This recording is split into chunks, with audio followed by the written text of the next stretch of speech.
वाले लड़के हैं, आज से क्लास स्टार्ट हो चुका है आर्ट्स वाले को, ठीक है।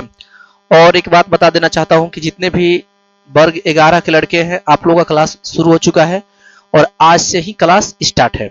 और हम लोग को आज की क्लास में ये जानने वाले हैं कि ज्योग्राफी में हम लोग का क्या सिलेबस रहने वाला है और क्या हम लोग को पढ़ना है, ठीक है।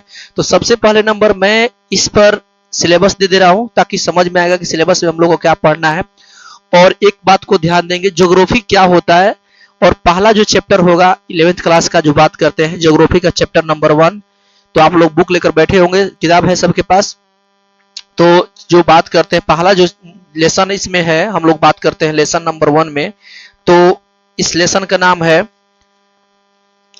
नाम है भूगोल एक विषय के रूप में। भूगोल एक विषय के रूप में अर्थात हम ये देखेंगे कि इसमें देखिए ध्यान से, अगर हम बात करते हैं सिलेबस में, तो मेरे बच्चे इसमें ध्यान देंगे तो 14 को चैप्टर है, 14 चैप्टर इसमें है हम लोग का।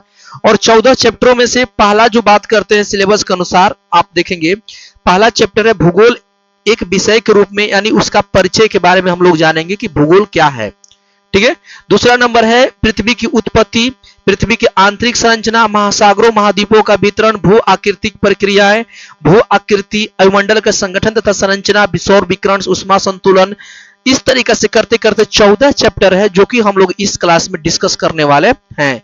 हम लोग आज के जो क्लास होगा इसमें हम लोग ये पढ़ेंगे कि भूगोल एक विषय के रूप में चैप्टर को, और आप लोग देख रहे हैं ये आपका सिलेबस यहां पर दिखाई दे रहा है। हम लोग को चैप्टर बाय चैप्टर इसी सभी को पढ़ना है, ठीक है ना।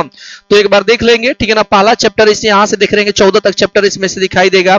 उसमें से पहला चैप्टर विषय के रूप में, भूगोल एक विषय के रूप में। तो हम लोग इस हेडिंग को लेकर चलेंगे और अच्छे से समझने की कोशिश करेंगे। उससे पहले नंबर जानेंगे उससे पहले जितने भी लड़के हैं, सभी लोग चाहे लड़कियां, जो भी मतलब है क्लास में, वो एक काम को करेंगे, अपने पास सभी के सभी लोग बुक लेकर जरूर बैठेंगे। और मैं ये बताना चाह रहा हूं कि जो भी क्लास आप लोगों का चलेगा, 11th क्लास वाले शुरू हो चुका है आज से, तो मेरे बच्चे YouTube पर भी क्लास चलेगा, लेक्चर को मैं डालता रहूंगा।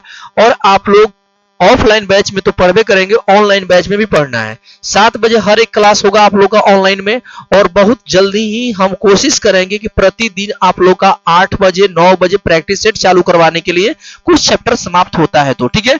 तो चलिए हम लोग स्टार्ट करते हैं आज का क्लास मेरे भाई, यहां से कि ज्योग्राफी आखिर है क्या। जो हम लोग पढ़ रहे हैं मेरे बच्चे, यहां से हम लोग जानेंगे ज्योग्राफी आखिर है क्या, और ज्योग्राफी के अंतर्गत हम लोग क्या क्या पढ़ते हैं, ये आप लोगों का ज्योग्राफी दिखाई दे रहा होगा, ठीक है। तो सबसे पहले नंबर ज्योग्राफी, जो लड़के पढ़कर आ गए होंगे,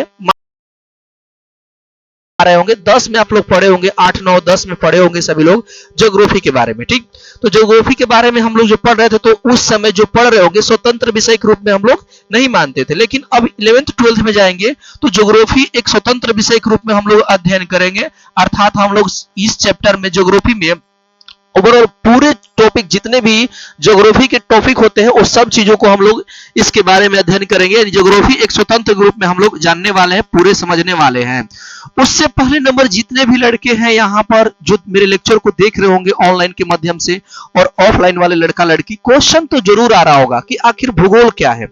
क्वेश्चन आएगा भूगोल क्या है, बात समझ रहे हैं। भूगोल क्या है इसके बारे में जानना है और क्वेश्चन आना भी चाहिए, आखिर भूगोल हम लोग क्यों पढ़ते हैं। दूसरा नंबर ये भी जानते होंगे कि देख रहे होंगे समय के साथ साथ हम लोग का मौसम भी चेंज होता रहता है।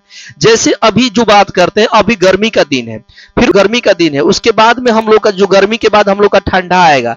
तो ये सब आखिर क्यों होता है परिवर्तन, बात समझ रहे हैं। समय के साथ आखिर ये परिवर्तन क्यों हो रहा है, मौसम चेंज क्यों हो रहे हैं, ये सब के सब हम लोग लड़कों का क्वेश्चन होता है आमतौर पर सभी लड़कों का। और जो क्वेश्चन ही है ना, सबके सब किसके अंतर्गत आता है, ज्योग्राफी के अंतर्गत आता है, भूगोल के अंतर्गत आता है।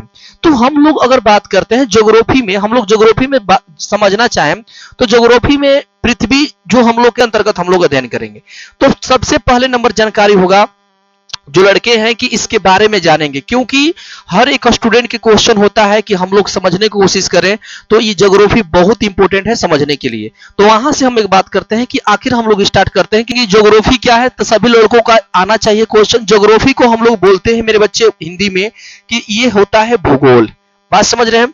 ये भूगोल है, मैं आप लोगों को पूरे के पूरे क्लियर करने वाला हूं इस वीडियो के माध्यम से। मेरे बच्चे क्लास के माध्यम से भूगोल जो पढ़ रहे हैं मेरे बच्चे, जो भी लोग इसको ध्यान से समझेंगे। सबसे पहले भूगोल को बात करते हैं। ज्योग्राफी वर्ड, ज्योग्राफी का मतलब भूगोल होता है और क्वेश्चन आएगा कि ज्योग्राफी है क्या। तो हम लोग लेक्चर को आगे बढ़ाते हैं, तो सुनिएगा ध्यान से। ज्योग्राफी शब्द जो बात करते हैं ग्रीक भाषा का शब्द है। ये बात करते हैं ग्रीक भाषा का शब्द, ग्रीक भाषा का क्या है, शब्द है। अब एक बात को ध्यान देंगे, ग्रीक भाषा का शब्द, तो ज्योग्राफी है ग्रीक भाषा का दो शब्दों से मिलकर बना हुआ है। बात करते हैं ज्योग्राफी जो शब्द है ये ग्रीक भाषा का शब्द है और ये दो ग्रीक भाषा के दो शब्दों से मिलकर ज्योग्राफी का निर्माण हुआ है, ज्योग्राफी ये आया हुआ है, ठीक है ना। तो बात करते हैं ज्योग्राफी ग्रीक भाषा का शब्द है और ये दो से मिलकर बना हुआ है, जिसमें जियो प्लस ग्राफोज, ठीक है, जियो प्लस ग्राफोस से मिलकर बना हुआ है। बात समझ रहे हैं। जिसमें जियो का मतलब होता है सर, जियो का मतलब होता है भूमि, ठीक है ना, भूमि। अब प्लस ग्राफोस का मतलब होता है सर वर्णन करना या आप इसको बोल सकते हैं अध्ययन करना, ठीक है ना, अध्ययन करना। आप लोग का अब क्लियर हो गया होगा कि ज्योग्राफी जो शब्द है एक ग्रीक भाषा के दो शब्द जियो और ग्राफोस से मिलकर बना हुआ है, जिसका मतलब होता है, जियो का मतलब होता है भूमि और बात करते हैं भूमि या पृथ्वी। जियो का मतलब भूमि या पृथ्वी और ग्राफोस का मतलब होता है आप लोग बोल सकते हैं वर्णन करना या अध्ययन करना। तो आप क्लियर हो गए होंगे। अगर डिफिनेशन इसका निकाल रहे होंगे शब्द को, तो भूमि का अध्ययन करना क्या कहलाता है, ज्योग्राफी कहलाता है। भूमि का अध्ययन करना क्या कहलाता है, ज्योग्राफी कहलाता है। या बोल सकते हैं भूमि का या पृथ्वी का वर्णन करना क्या कहला जाएगा, हमारा ज्योग्राफी कहला जाएगा। भूमि बोलिए चाहे पृथ्वी बोलिए, कोई दिक्कत किसी को नहीं। तो सुनिए ध्यान से, ये तो जान गए ज्योग्राफी। उससे पहले उसके बाद में आप लोगों से क्वेश्चन आएगा कि ज्योग्राफी का पिता किसे कहा जाता है, ठीक है ना। यहां से भी क्वेश्चन आता है कि ज्योग्राफी का पिता किसे कहा जाता है, फादर ऑफ ज्योग्राफी कौन कहलाते हैं। तो यहां से बहुत से ऐसे लोग होंगे जैसे कि बात करते हैं इरोटोस्थनीज का नाम देंगे, बहुत से होंगे हिकेटियस के नाम देंगे। लेकिन अगर बात करते हैं हम लोग, जो कोई भी एग्जाम में देखा गया है कि फादर ऑफ ज्योग्राफी इरोटोस्थनीज का नाम दिया गया है, हिकेटियस के नहीं दिया गया है। बात समझ रहे हैं। आखिर उसमें हिकेटियस की कहीं कहीं बुक में देखने को मिलता है, कहीं कहीं जो विद्वान हैं उनको भी बताया है। तो इसमें हम ये नहीं बोल रहे हैं कि इसमें हिकेटियस नहीं होंगे। हिकेटियस के एक पुस्तक है जिसका नाम है पीरियड्स उनके द्वारा लिखा गया है। उसमें ज्योग्राफी के हर एक बात को उन्होंने जिक्र किया है, क्रमबद्ध तरीके से किया है, उसमें वर्णन किया है। इसलिए फादर हिकेटियस को भी कुछ विद्वान लोग मानते हैं। लेकिन अगर बात करते हैं सबसे ज्योग्राफी शब्द जो बात किया गया, जो ज्योग्राफी शब्द देने वाले और ज्योग्राफी को व्यवस्थित करने वाले जो होंगे उनका नाम होगा इरोटोस्थनीज, ठीक है ना। इनका नाम होगा क्या, तो जो बात करते हैं फादर ऑफ ज्योग्राफी, याद रखेंगे मेरे बच्चे, फादर ऑफ ज्योग्राफी। तो इसमें से नाम आएगा तो हम लोग का नाम होना चाहिए इरोटोस्थनीज, ठीक है ना, इरोटोस्थनीज। ये याद रखना चाहिए, सभी मेरे बच्चे को याद होना चाहिए इरोटोस्थनीज। या किताब में ऐसे भी कभी कभी नाम देता है इसका, इरोटोस्थनीज का एक ऐसा भी नाम देता है इरेटोस्थनीज, ठीक है ना। इसमें भी ऐसे भी देता है इंग्लिश वर्ड से इस तरीके से, ठीक है। तो एक बात को ध्यान देंगे मेरे बच्चे, सभी लोग इरोटोस्थनीज को बोलेंगे फादर ऑफ ज्योग्राफी। आखिर हम क्यों बोल रहे हैं कि फादर ऑफ ज्योग्राफी को इरोटोस्थनीज को ही जाना है, तो मेरे बच्चे एक बात को ध्यान, जो भी क्वेश्चन अभी तक हुआ है उसमें जो सही क्वेश्चन का आंसर माना गया है यही इरोटोस्थनीज को ही माना गया है। हिकेटियस का एक पुस्तक है उस पुस्तक में उन्होंने पीरियड्स नामक पुस्तक में उन्होंने पूरे के पूरे ज्योग्राफी को जिक्र किया है और उसको क्या किया, क्रमबद्ध तरीके से किए हैं। लेकिन उसको व्यवस्थित करने वाला, ज्योग्राफी को व्यवस्थित करने वाला ये जो पुरुष होंगे, ये विद्वान होंगे, इनका नाम होगा इरोटोस्थनीज नाम होगा। इसलिए ज्योग्राफी को व्यवस्थित करने वाला जो व्यक्ति होंगे, विद्वान होंगे, उनका नाम क्या बनेगा, इरोटोस्थनीज। और फादर ऑफ ज्योग्राफी कहलाने वाले कौन होंगे, इरोटोस्थनीज कहलाएंगे। बात समझ रहे हैं। तो इस चीज को ध्यान देंगे, इस ध्यान से देखते हुए हम लोग बात करते हैं। अब देखिए क्वेश्चन तो यहां तक तो सब लोग समझ गए, सब लोग जान गए अच्छे से लेक्चर को। अब यहां से आगे बढ़ना है कि आखिर ज्योग्राफी हम लोग क्यों पढ़ते हैं।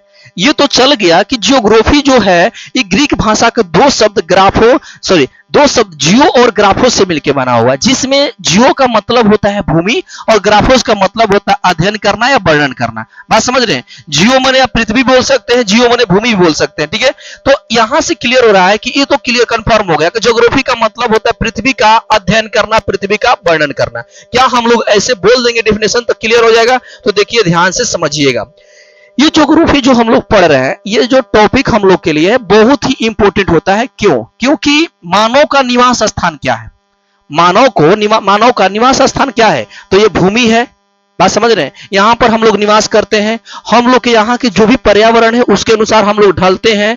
तो सबसे इंपॉर्टेंट होता है कि आखिर हम लोग जिस माहौल में, जिस परिस्थान पर रह रहे हैं उसके बारे में हम लोग को जानकारी करना। तो यहां से सबसे इंपॉर्टेंट चीज हो जाएगा कि ज्योग्राफी के बारे में अध्ययन अच्छे से करें और इसके बारे में हम लोग जाने, समझें, क्वेश्चन करें, खुद से क्वेश्चन करें कि क्या होता है ज्योग्राफी। तो ज्योग्राफी एक ऐसा शब्द है जिसके अंतर्गत हम लोग पृथ्वी के आंतरिक, पृथ्वी की आकृति, पृथ्वी का आकार, पृथ्वी के संरचना और पृथ्वी पर, बात समझ रहे हैं, पृथ्वी पर महासागर, महाद्वीप, पहाड़, झरने, झील, नदियां, ये सब चीजों का क्या होता है? अध्ययन करना होता है। ये सब चीजों के बारे में हम लोग को समझना पड़ता है। बात समझ रहे कि नहीं समझ गए? तो ज्योग्राफी में हम लोग ये बोल सकते हैं, जो भी मेरे बालक देख रहे हो क्लास को, इस लेक्चर को, मेरे बच्चे, ज्योग्राफी क्या है तो आप लोग समझिएगा।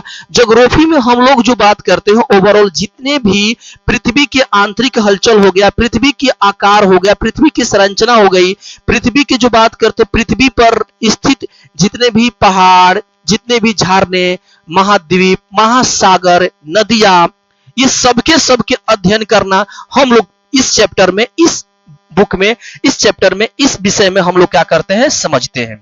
क्लियर हो गया ना? हो गया। अब इसी के अंतर्गत हम लोग समझने वाले हैं कि आखिर बाढ़ क्या है, बाढ़ कैसे होता है, सुखाड़ क्या है, ज्वालामुखी क्या होती है, पृथ्वी में एक हलचल जो होता है आखिर वो क्यों होता है। बात समझ रहे? पृथ्वी पर झरना है, महासागर है, आखिर इसके बारे में अध्ययन किसके अंतर्गत हम लोग करेंगे? तो इसमें करेंगे। बात समझ रहे? जो पृथ्वी का जो हम लोग इस ज्योग्राफी में पढ़ रहे हैं मेरे बच्चे, इसमें ज्योग्राफी में पढ़ेंगे तो ज्योग्राफी में हम लोग बात करते हैं यहां से कि ज्योग्राफी आखिर हम लोग पढ़ेंगे कैसे। तो एक चीज को ध्यान दीजिए, यहां पर जो ज्योग्राफी है इसको दो टर्म में, दो सेगमेंट में बांटा गया है। बात समझ रहे ना? ज्योग्राफी जो हम लोग पढ़ रहे हैं तो ये दो सेगमेंट में बांट दिया गया है। एक जो हम लोग पढ़ेंगे वर्ल्ड ज्योग्राफी के अंतर्गत और एक पढ़ेंगे हम लोग इंडियन ज्योग्राफी के अंतर्गत। बात समझ रहे हैं? एक होता है विश्व भूगोल और एक होता है भारतीय भूगोल। अभी तक पढ़ते आ रहे होंगे 9-10 में आपके बुक पर लिखा होगा भारतीय भूगोल, या बात करते हैं भारतीय भूगोल, या बात करते हैं विश्व भूगोल। देखे होंगे ऐसा बुक होता है जिस पर लिखा हुआ रहता है विश्व भूगोल, कहीं कहीं भारतीय, इस सब चीज के लिए। तो जो बात करते हैं ज्योग्राफी का सेगमेंट की बात करते हैं, ज्योग्राफी को दो भागों में बांटकर पढ़ते हैं हम लोग। मेरे बच्चे ध्यान देंगे यहाँ पर, ज्योग्राफी में इसके दो सेगमेंट, इसके दो शाखाओं में बांटकर हम लोग अध्ययन कर सकते हैं और अध्ययन करते हैं। एक नंबर जो हम लोग का होता है इसको हम लोग रखते हैं वर्ल्ड ज्योग्राफी के अंतर्गत। बात समझ रहे हैं ना? वर्ल्ड ज्योग्राफी के अंतर्गत रखते हैं। और दूसरा जो नंबर हम लोग अध्ययन करते हैं इसमें किसके अंतर्गत रखते हैं? इंडियन ज्योग्राफी के अंतर्गत रखते हैं। अब आप लोग ध्यान से देखिएगा, वर्ल्ड ज्योग्राफी के अंतर्गत में हम लोग विश्व के पूरे विश्व के बारे में अध्ययन करते हैं। विश्व में जितने भी पृथ्वी की हलचलें होती है, जितनी भी अंतरिक्ष घटनाएं होती हैं, जितनी भी संरचनाएं होती हैं, उस सब के बारे में हम लोग किसमें अध्ययन करते हैं? वर्ल्ड ज्योग्राफी में। और इंडियन ज्योग्राफी में भारतीय सापेक्ष, भारतीयों को देखते हुए हम लोग उसमें अध्ययन करते हैं। पृथ्वी के बारे में हम लोग अपने भारत के बारे में अध्ययन करते हैं और यही से अधिकांशतः क्वेश्चन हम लोग को भी पूछता है किसी भी एग्जाम में। तो यही इंडियन ज्योग्राफी हम लोग को पढ़नी है और वर्ल्ड ज्योग्राफी हम लोग को दोनों पढ़नी है। ये नहीं बोल रहे कि इसको ही खाली पढ़िए, दोनों को पढ़ना है, लेकिन हम लोग को सबसे जरूरी जोन है, हम लोग एग्जाम से देखते हुए इंडियन ज्योग्राफी अधिकांशतः दिखाई देती है। बात समझ में आ गया? तो ये हम लोग का पूरा ओवरऑल इसका डिफिनेशन था। आप लोग क्वेश्चन मेरे बच्चे होंगे तो बोल सकते हैं। यहां से ये भी समझना जरूरी है कि ज्योग्राफी शब्द आखिर किसने दिया था, और बात करते हैं ज्योग्राफी को व्यवस्थित करने वाला विद्वान कौन है, और बात करते हैं किस विद्वान का नाम, जो पुस्तक का नाम है, पीरियड्स नाम है, इस चीज को भी जानकारी रखनी है, शुरू में ही बोल दिए हैं। बात समझ रहे हैं? तो ये सब के सब चीज को याद रखेंगे, समझने की कोशिश करेंगे। अब हम लोग चैप्टर देखेंगे पूरे के पूरे यहां से, ठीक है? और ज्योग्राफी के अंतर्गत हम लोग चैप्टर बाय चैप्टर एक एक कर करके अध्ययन करने वाले हैं। तो ये हम लोग का इंट्रोडक्शन है। आप लोग सिलेबस भी देख लिए होंगे सभी लोग, ठीक है? तो इतना चीज को आप लोग को समझना है। ज्योग्राफी के अंतर्गत हम लोग क्या पढ़ेंगे, तो अब यहां से हम लोग चैप्टर को स्टार्ट करेंगे। तो आप लोग एक एक चैप्टर को अध्ययन करते रहिए। मैं आप लोग का अगले वीडियो में एक चैप्टर को बताने वाला हूं विस्तार से, ठीक है?